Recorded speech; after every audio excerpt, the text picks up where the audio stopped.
ನಮಸ್ತೆ ಪ್ರಿಯ ವೀಕ್ಷಕರೇ, ನಾನು ಡಾಕ್ಟರ್ PK ಪ್ರವೀಣ್ ಬಾಬು, ಆಯುರ್ವೇದ ಮತ್ತು ನಾಭಿ ಚಿಕಿತ್ಸಾ ತಜ್ಞರು, ಉತ್ತಮ್ ಬಡಾವಣೆ, ಚಿತ್ರದುರ್ಗ ರೋಡ್, ದಾವಣಗೆರೆ.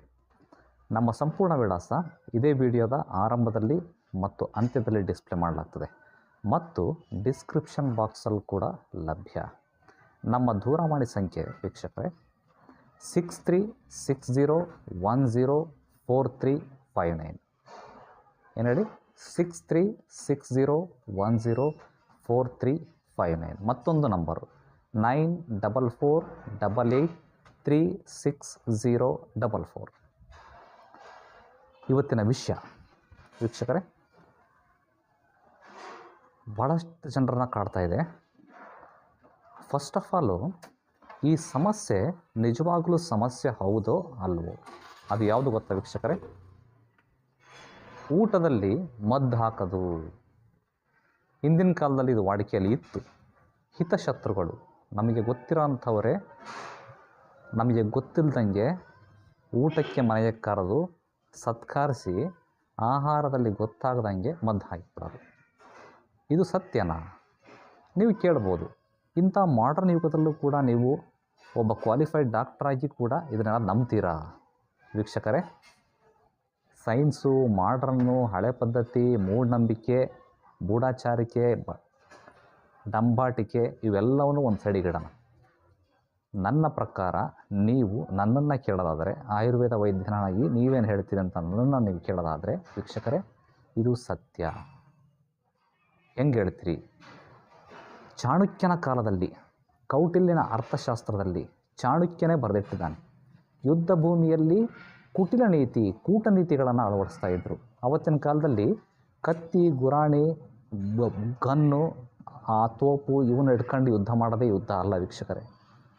ಶತ್ರುಗಳಿಗೆ ಗೊತ್ತಾಗದಂಗೆ ಆಹಾರದಲ್ಲಿ ಮದ್ದು ಹಾಕಿ ಅವರನ್ನು ಹಂತ ಹಂತವಾಗಿ ಕೊಲ್ಲೋದು ಕೂಡ ಒಂದು ಯುದ್ಧದ ಒಂದು ನೀತಿಯಾಗಿತ್ತು. ಇದನ್ನು ಕೌಟಿಲ್ಯ ಅರ್ಥಾತ್ ಚಾಣಕ್ಯನೇ ಉಲ್ಲೇಖ ಮಾಡಿದ್ದಾನೆ. ಅವು ನಮ್ಮ ಭಾರತ ದೇಶದಲ್ಲಿ ಉಳ್ಕೊಂಬಿಟ್ವು. ಅವುಗಳನ್ನು ಕಡಿಮೆ ಪ್ರಮಾಣದಲ್ಲಿ ಕೆಲವರು ಹಿತಶತ್ರುಗಳು ಬಳಕೆ ಮಾಡ್ತಾರೆ. ಹಂಗಾದರೆ ಇದು ಮದ್ದಿನ ಪ್ರಯೋಗ ಆಗಿದೆ ಅಂತ ಹೆಂಗೆ ಕಂಡುಹಿಡಿಯೋದು? ಅದರ ಲಕ್ಷಣ ಏನು? ಅದಕ್ಕೆ ಏನಾದ್ರೂ ಮನೆಮದ್ದು ಇದೆಯಾ ಪರಿಹಾರ? ಅದಕ್ಕೆ ಔಷಧಿ ಇದೆಯಾ ಅನ್ನೋ ವಿಚಾರವಾಗಿ ಹಂತ ಹಂತವಾಗಿ ನಿಮಗೆ ಎಕ್ಸ್ಪ್ಲೇನ್ ಮಾಡಲಿಕ್ಕೆ ಹೊರಟಿದ್ದೇನೆ ವೀಕ್ಷಕರೇ, ನಿಮಗೆ ಗೊತ್ತಿದೆಯೋ ಗೊತ್ತಿಲ್ವೋ, ನಾನು ಈಗ ಆಯುರ್ವೇದ ವೈದ್ಯಕೀಯ ಪದ್ಧತಿಯಲ್ಲಿ 3-4ನೇ ತಲೆಮಾರು, ಅಂದರೆ ನಮ್ಮ ಪೂರ್ವಿಕರೆಲ್ಲರೂ ಕೂಡ ಆಯುರ್ವೇದ ವೈದ್ಯರೇ ಆಗಿದ್ದಂಥವರು. ಅವರು ಈ ಥರ ಸಮಸ್ಯೆಗಳಿಗೆ ಏನು ಔಷಧಿ ಕೊಡಬೇಕು ಅನ್ನೋದನ್ನು ಆಗಲೇ ಕಂಡುಹಿಡ್ಕೊಂಡಿದ್ದರು, ಆ್ಯಂಟಿಡೋಟನ್ನು. ಅವುಗಳನ್ನು ನಮ್ಮ ಪರಂಪರೆಯಲ್ಲಿ ಬೆಳೆಸ್ಕೊಂಡು ಬಂದಿದ್ದೇವೆ, ಕೊಟ್ಟಿದ್ದೇವೆ. ಸಾಕಷ್ಟು ಜನರಿಗೆ ಅನುಕೂಲ ಆಗಿದೆ. ಅನುಕೂಲ ಆಗಿರೋಂತಹ ಉದಾಹರಣೆಗಳು ಲಕ್ಷ. ವಿಷಯಕ್ಕೆ ಬರೋಣ ವೀಕ್ಷಕರೇ. ಈಗ ಮದ್ದಿನ ಪ್ರಯೋಗ ಆಗಿದೆ ಅನ್ನೋಕ್ಕೆ ಹೆಂಗೆ ಕಂಡುಹಿಡಿಯೋದು? ಇವರು ಫಸ್ಟ್ ಲಕ್ಷಣ ಹೇಳ್ಬಿಡ್ತೀನಿ ವೀಕ್ಷಕರೇ. ಅವ್ರಿಗೆ ಯಾವ್ಯಾವ ರೀತಿ ಲಕ್ಷಣ ಬರ್ತದೆ ಗೊತ್ತಾ? ಮೊದಲನೇ ಹಂತದಲ್ಲಿ ಊಟ ಸೇರಿದಂಗೆ ಇರೋದು, ಹಸಿವಾಗ್ತದೆ, ಊಟಕ್ಕೆ ಕೂತ್ಕೊಂಡ್ರೆ ಸ್ವಲ್ಪ ಊಟ ಮಾಡಿದ ತಕ್ಷಣ ಹೊಟ್ಟೆ ಫುಲ್ ಸಾಕು, ನಿಧಾನವಾಗಿ ಸುಸ್ತು, ಸಿಟ್ಟು, ಸೆಡವು, ಗಾಬರಿ ಆಗೋಂಥದ್ದು, ಹೊಟ್ಟೆ ಉಬ್ಬರ ಆಗೋಂಥದ್ದು, ಎದೆಯಲ್ಲಿ ಹೊಟ್ಟೆಯಲ್ಲಿ ಉರಿ ಸಂಕಟ ಆಗೋಂಥದ್ದು, ಕಣ್ಣು ಮಂಜಾಗೋಂಥದ್ದು, ತಲೆ ಜೋಲಿ ಬಂದಂತಾಗೋಂಥದ್ದು, ಭುಜಗಳಲ್ಲೆಲ್ಲ ನೋವು ಬರೋ ಅಂಥದ್ದು, ಸೊಂಟ ನೋವು ಬರೋ ಅಂಥದ್ದು, ಕಾಲುಗಳು ಸೆಳೆತ ಬರೋ ಅಂಥದ್ದು, ಮಲ ವಿಸರ್ಜನೆ ಸರಿಯಾಗಿ ಆಗದೇ ಇರೋ ಅಂಥದ್ದು, ಸುಸ್ತು, ಏನಾದ್ರೂ ಒಂದು ಮಾತನ್ನು 2 ಸರಿ ಹೇಳಿದರೆ ಬೇಗ ಸಿಟ್ಟು ಬರೋ ಅಂಥದ್ದು, ಸಮಾಧಾನ ಇಲ್ಲದೇ ಇರೋ ಅಂಥದ್ದು, ಗಾಬರಿ ಆಗೋಂಥದ್ದು, ಈಗ ನಾನು ಸತ್ತೋಗ್ಬಿಡ್ತೀನಿ ಅಂತ ಅನ್ಸೋಂಥದ್ದು, ಯಾವುದಕ್ಕೂ ಉತ್ಸಾಹ ಇರದೇ ಇರೋ ಅಂಥದ್ದು, ಸುಮ್ಮನೆ ತಿಂದು ಒಂದು ಮೂಲೆ ಮಲ್ಕೊಂಬಿಡೋಣ, ತಿನ್ನಂಗೂ ಆಗಲ್ಲ, ಯಾರು ಮನುಷ್ಯರನ್ನ ಕಂಡ್ರೂ ಆಗಲ್ಲ. ಅಲ್ಲೆಲ್ಲೋ ಯಾವುದೋ ಒಂದು ದೂರ ದೇಶಗಳಲ್ಲಿ ಬಾಂಬ್ ಹಾಕ್ತಿದ್ದಾರೆ ಅಂತಂದು ನ್ಯೂಸ್ನಲ್ಲಿ ನೋಡಿದರೆ ನಮ್ಮನೆ ಮೇಲೆ ಬಾಂಬ್ ಬೀಳುತ್ತೇನೋ ಅನ್ನೋ ರೀತಿ ಭಯ ಆಗೋಂಥದ್ದು. ಇದೆಲ್ಲದೂ ಕೂಡ ಲಕ್ಷಣಗಳು.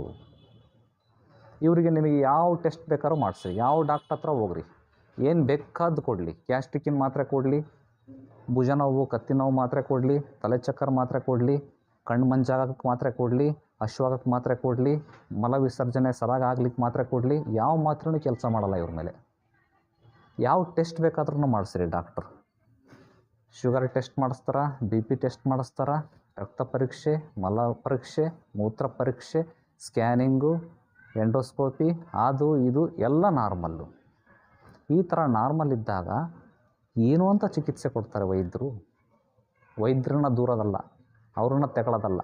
ಅವರಿಗೆ ಯಾವುದೇ ರಿಪೋರ್ಟಲ್ಲಿ ಏನೇ ನ್ಯೂನತೆಗಳು ಕಂಡು ಬರದೇ ಇದ್ದಲ್ಲಿ ಏನು ಅಂತ ಚಿಕಿತ್ಸೆ ಕೊಡೋಕ್ಕೆ ಸಾಧ್ಯ? ಅಂಥ ಸಂದರ್ಭಗಳಲ್ಲಿ ಈ ಪ್ರಯೋಗ ಆಗಿರಬಹುದು. ಆಗಿದೆ ಅಂತ ಖಂಡಿತ ಅಲ್ಲ, ಆಗಿರಬಹುದು. ಅದು ಉದ್ದೇಶಪೂರ್ವಕವಾಗಿ ಆಗಿರಬಹುದು ಅಥವಾ ಆಕಸ್ಮಿಕವಾಗಿ ಕೂಡ ಆಗಿರಬಹುದು. ಒಟ್ಟು ಆ ಒಂದು ಮದ್ದಿಗೆ ನಿಮ್ಮ ದೇಹ ಒಳಪಟ್ಟಿರೋವಂಥ ನಿಜ. ಇನ್ನೂ ಒಂದು ಟೆಸ್ಟ್ ಇದೆ, ನಿಮಗೆ ನೀವೇ ಮಾಡ್ಕೊಳ್ಳೋ ಅಂಥದ್ದು. ನಿಮ್ಮ ಮೂತ್ರವನ್ನು ಬೆಳಗ್ಗೆ ಎದ್ದ ತಕ್ಷಣ ಒಂದು ಲೋಟದಲ್ಲಿ ತಗೊಳ್ಳಿ, ಒಂದು ಚಿಪ್ಪಲ್ಲಿ ಇಟ್ಕೊಳ್ಳಿ. ಆ ಚಿಪ್ಪಿನಲ್ಲಿರೋಂತಹ ಮೂತ್ರದಲ್ಲಿ ಒಂದು 10 ಹುರುಳಿಕಾಳನ್ನು ಹಾಕಿ ಒಂದು ದಿನ ಪೂರ್ತಿ ನೆನೆಸಿ. ಆ ಹುರುಳಿಕಾಳು ಕಪ್ಪಾಗಿದ್ವು ಅಂದರೆ ಮದ್ದಿನ ಪ್ರಯೋಗ ಆಗಿದೆ. ಬನ್ನಿ, ಅದಕ್ಕೆ ಚಿಕಿತ್ಸೆಯನ್ನು ಕೊಡ್ತೇವೆ. ಇನ್ನೂ ಒಂದು ಟೆಸ್ಟ್ ಇದೆ. ಈ ನುಗ್ಗೆಕಾಯಿಯ ಸೊಪ್ಪಿನ ರಸವನ್ನು ಅರೆದು ಆ ರಸವನ್ನು ಅಂಗೈಯಲ್ಲಿ ಹಾಕ್ಕೊಂಡು 10 ನಿಮಿಷ ಇಟ್ಕೊಳ್ಳಿ. ಆ ರಸವನ್ನು ಹಿಂಗೆ ಇಟ್ಕೊಂಡಿರೋ ಅಂತಾರೆ ಹಿಂಗೆ ಬಗ್ಗಿಸಿ. ಒಂದು ವೇಳೆ ಅದು ಗಟ್ಟಿಯಾಗಿ ಅಂಟ್ಕೊಂಡಿತ್ತು, ಬೀಳಲಿಲ್ಲ ಕೆಳಗೆ ಅಂದರೆ ಆಗಿದೆ ಮದ್ದಿನ ಪ್ರಯೋಗ. ಒಂದು ವೇಳೆ ಆ ರಸ ಹಿಂಗೆ ಅಂದ ತಕ್ಷಣ ಹರ್ಕೊಂಡು ಕೆಳಗೆ ಬಂತು ಅಂದರೆ ಆಗಿಲ್ಲ. ಇದು ಹುರುಳಿಕಾಳು ನಮಗೆ ಕಪ್ಪಾಗಲಿಲ್ಲ, ರಸ ಕೆಳಗೆ ಬಿತ್ತು ಅಂದರೆ ಇದು ಆಗೇ ಇಲ್ಲ ಪ್ರಯೋಗ ಅಂತ ಅಲ್ಲ, ಭಾಳ ತೀವ್ರ ಸ್ವರೂಪದಲ್ಲಿ ಇದು ತೋರಿಸುತ್ತೆ. ಕಡಿಮೆ ಹಂತದಲ್ಲಿ ನಿಮಗೆ ಮೇಲೆ ಪ್ರಯೋಗ ಆಗಿತ್ತು ಅಂತಂದರೆ ಈ ಎಲ್ಲ ಲಕ್ಷಣಗಳು ಈಗ ತಾನೇ ಹೇಳಿದ್ನಲ್ಲ, ಸುಸ್ತು, ಅಶ್ವಾಗದೇ ಇರೋಂಥದ್ದು, ಸಿಟ್ಟು, ಆಯಾಸ, ಗಾಬರಿ ಈ ಥರ ಲಕ್ಷಣಗಳು ಪ್ರಾರಂಭಿಕ ಹಂತದಲ್ಲಿ ನಿಮಗೆ ಈ ಒಂದು ಟೆಸ್ಟ್ಗಳಲ್ಲಿ ಪಾಸಿಟಿವ್ ಬರದೇ ಇದ್ರೂ ಕೂಡ ಆ ಲಕ್ಷಣಗಳು ಕಾಣ್ತವೆ. ಹಾಗೆ ಕಾಣ್ತು ಅಂದರೆ ಖಂಡಿತವಾಗೂ ಆಯುರ್ವೇದದಲ್ಲಿ ಈ ಮದ್ದಿಗೆ ಔಷಧಿ, ಆ್ಯಂಟಿಡೋಟು ಇದೆ.